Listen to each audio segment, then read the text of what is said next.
Hi, welcome back to Sunday. I think we already used up all of our exclamations of Sunday in the last episode, so we're just going into this normal.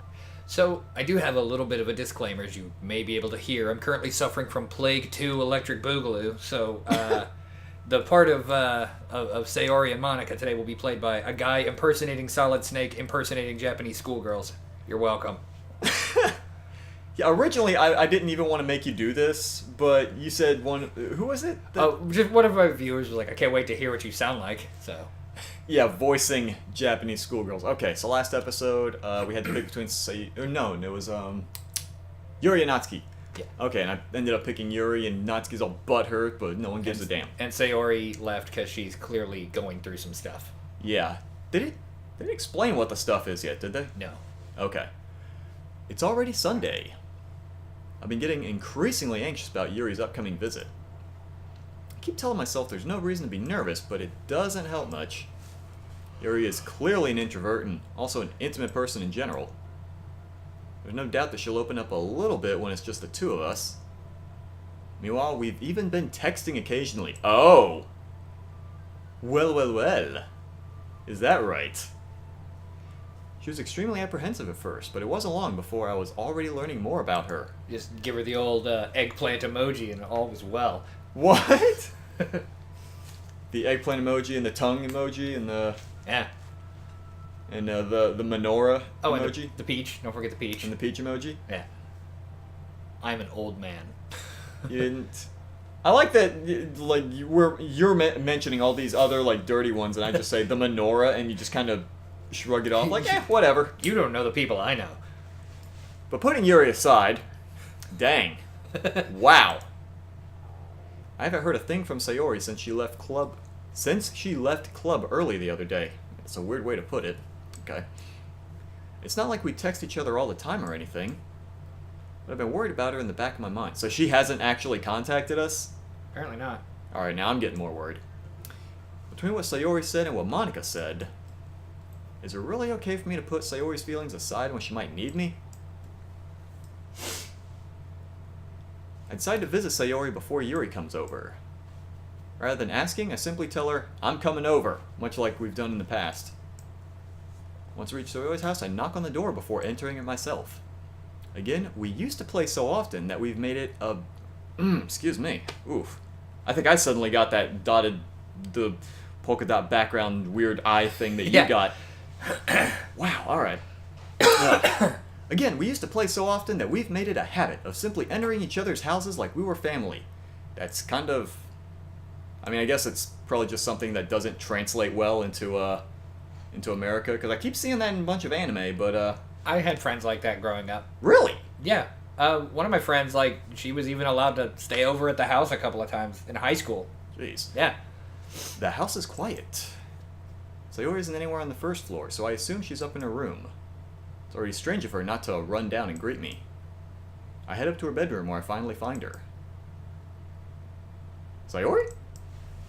Hi, thinking Chunky. Okay, I was legit worried. Because after someone gave the potential spoiler, I'm like, okay, she's not answering, she's quiet. Oh, fuck, did she kill herself? Okay. Ooh. I sit down in her room. Sayori forces a smile, but it's easy to tell that she's different. There's a minute of silence between us. You haven't come over like this in a long time, have you? I guess you're right. It has been a long time. Not much has really changed, has it? Sayori's room is as messy as it's always been. I also recognize the same stuffed animals and wall decorations that she's had for years now. If you came over more often, it wouldn't be such a mess. That's because I end up cleaning it for you. How come you suddenly wanted to come over today? Aren't you supposed to see Yuri today? Yeah, but... Did I ever tell her that... No. Huh. Oh, okay. Yeah, but... Wait, how'd you know that? Sayori had already left by the time we decided that last meeting. Okay. Monica told me. Oh. Alright. It's only natural for her to keep me informed about festival preparations, right? That's true. Alright, fine. I'll give you that one, you rogue. But what about you? Aren't you going to be helping Monica today? Of course. But I'm just helping her online. We didn't plan to meet up or anything. Ah, so it's just me and Yuri then. Yep. There's more silence between us. Sayori stares in a random direction. Everything about her behavior is really uncharacteristic. Finally get to the point. I just wanted to see how you were doing after you left on Friday. When something's wrong, you can't hide it from me. I know you too well. So... Sayori smiles, shaking her head. That's no good, Thick and Chunky. Huh? Why can't it just be like it always been? This is all my fault. If I didn't get so weak and accidentally express my feelings, if I didn't make that stupid mistake, then you wouldn't have been worried about me at all. Then you wouldn't have come here. You wouldn't have even been thinking about me right now. But this, it's just my punishment, isn't it? I'm getting punished for being selfish. I think that's why the world decided to have you come over today. It just wants to torture me. Wow, for all of that self-loathing, it's like, oh, it's fine. That's the real face of depression, though. Ugh. Right down Alright. to the smiling and shaking of the head. Uh-huh. Yep. Okay. Sayori? I grabbed Sayori by the shoulders. What on earth are you saying? Are you listening to yourself right now? I know something happened to you. There's no other explanation for you to be like this. So tell me already. Until I know, I won't be able to stop thinking about it.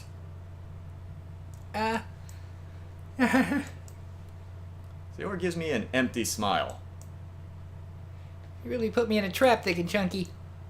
But you're wrong. Nothing happened to me. I've always been like this. You're just seeing it for the first time. Seeing what? What are you talking about, Sayori? You're really just gonna make me say it, aren't you, Thick and Chunky? I guess I have no choice this time. The thing is, I've had really bad depression my whole life. Did you know that? So, way back when, is that why you told me focus on words in the poem that hovered around depression? Yep. Okay! Because she's able to get that out on the paper. And as somebody who suffers with it myself, quite heavily, like, I get it. I get Sayori a lot. Okay. Yeah. Why do you think I'm late to school every day? Because most days, I can't even find a reason to get out of bed. What reason is there to do anything when I fully know how worthless I am? Why go to school? Why eat? Why make friends? Because it's delicious. The food, I mean, not the friends. But maybe them too. Why make other people put their energy and caring to waste by having them spend it on me? That's an extremely relatable comment. That's what it feels like. Are you gonna be alright? Yeah, I told you, this game touches on some pretty heavy stuff, and I get this character. That's why I'm concerned. Now, I'm okay. I've been through this game before. I've God. literally been through what she's going through. So, now, it's okay. I can soldier Alright. on. I can deal with this. Okay. And that's why I just want to make everyone happy. Without anyone worrying about me. I'm in shock. I can't even figure out how to respond. How is it possible that Sayori kept this from me the entire time that I've known her?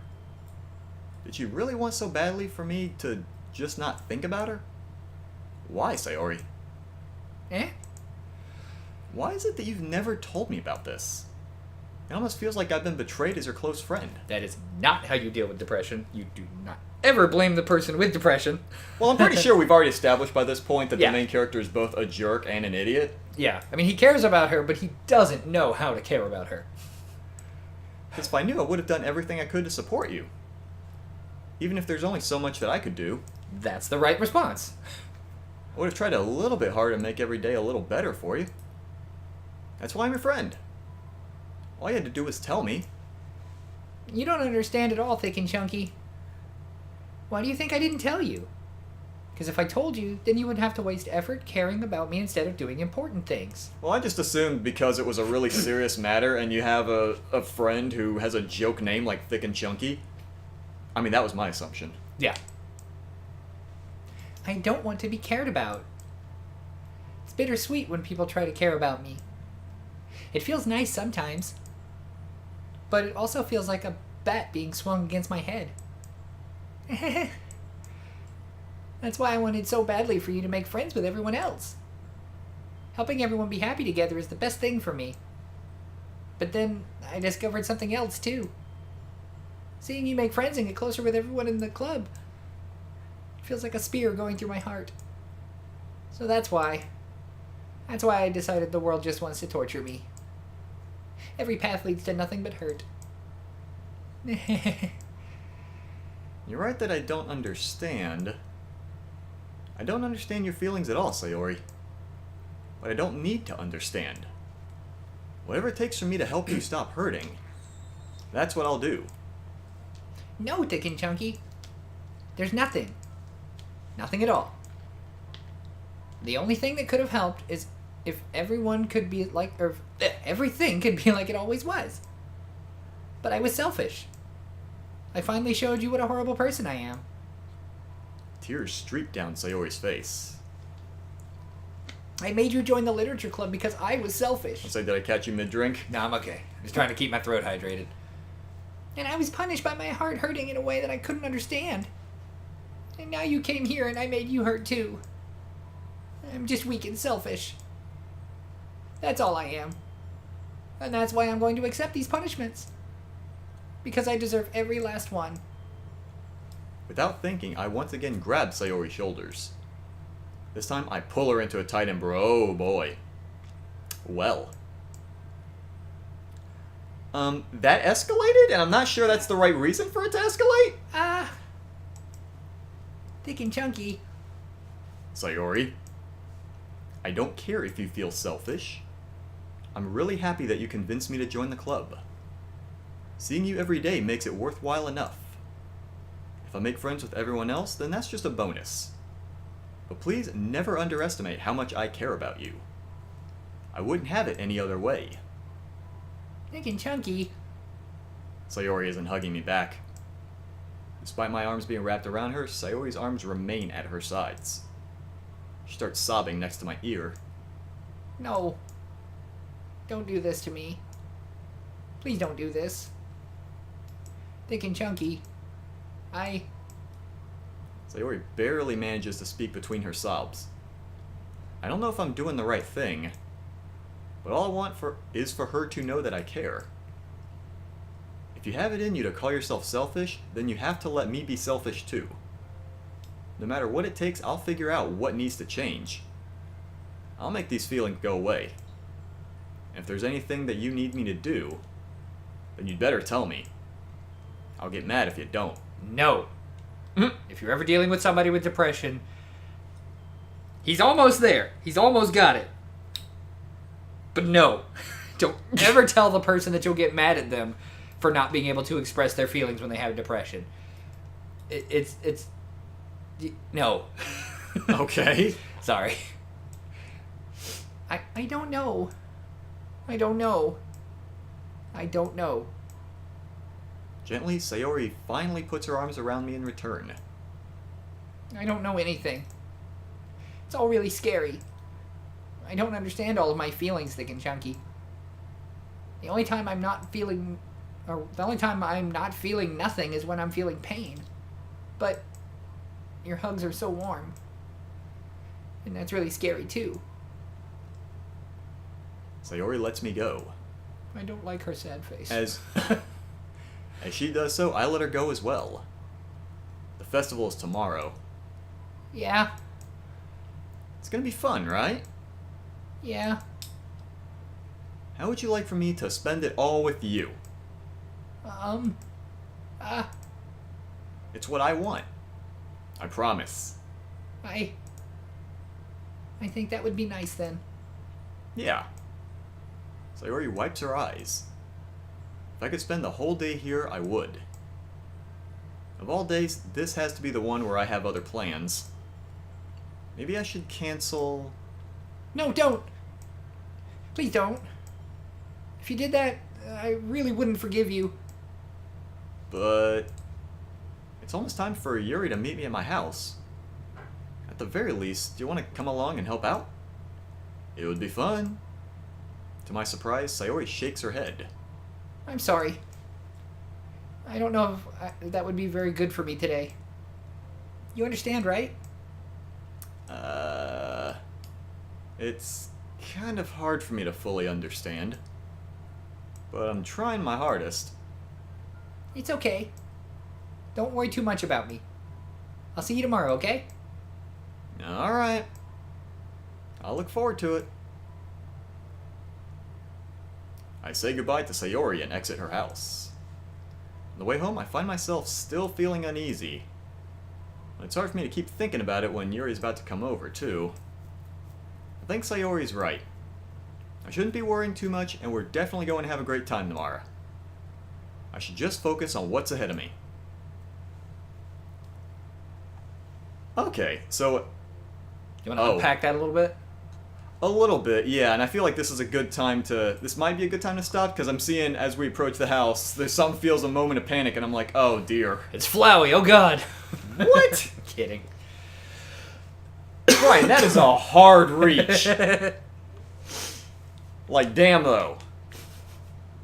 But yeah, holy crap, the, yeah, Sayori is, okay, so, I'm gonna go ahead and say it. As much as the main character is a jerk, I'm kind of in the same boat with him in that I'm not terribly great at identifying depression. Oh, yeah. So, I don't feel like I would also be good at Yeah. being able to sympathize or anything like that. I get where she's coming from, though, because she already feels like she's the reason everybody is being brought down. And if everyone can see her suffering, then she's worried that they will stop what they're doing that makes them happy to fix her, and she feels like that takes away from their happiness. In a depressed person's mind, there's only a finite amount of happiness, and to pull it away from others is wrong and increases your infinite amount of unhappiness. So, question. Yeah. So, if she's afraid that other people would be, like, burdened by her being there, why doesn't the main character... Like, would it help if the main character said, oh, hey, when you left, the whole club was in disarray without you, everyone needs you, or... Maybe. Maybe not. I know that in a depressed person's mind, they wouldn't see it as a positive. They would see it as, oh god, I left and it ruined everything. Oh, right. Okay. And sometimes with depression, there's no right path other than to listen. You can't say the right thing. You can't do the right thing. You can just be there, give a hug, and wait for them to respond. You know, and... So that's kind of what my guy did. One of the hardest Sort of. things in the world is to watch somebody else dealing with it, because you feel powerless, and it slowly but inadvertently starts becoming about how you feel. And a lot of times, a person helping a person with depression will turn it into, well, what about my feelings? You know, like he did there, that I'll be mad at I'll you. get mad thing? Yeah, that is something that can very easily happen. It's like, well, your depression is hurting my feelings, so you should just stop. Have you ever tried just not being depressed? And Okay, you should have some fresh air. You That know? one I've heard before. Okay. Oh, God, have I heard it before. But, and before anyone gets concerned, 1, yes, I have depression. 2, I deal with it every day. Sometimes it gets in the way of my ability to record. But I promise I'm okay. And I always will be okay. Because I have plastic crack at home, so. I'm sorry? Whenever I'm really, really super depressed, I buy another toy. Oh my god. Okay, I have over 2,000. we might need to wrap it up because this episode's running super long. Oh, yeah. But we'll see y'all on the next one. Yeah, and I think the next one might be delayed, just because... Yeah, because I'm losing my voice a bit, so... I don't want to, like, stress your voice. Yeah. So we'll take a break from this briefly. maybe do a few goofy games just to lighten the mood, and then we will come back to this.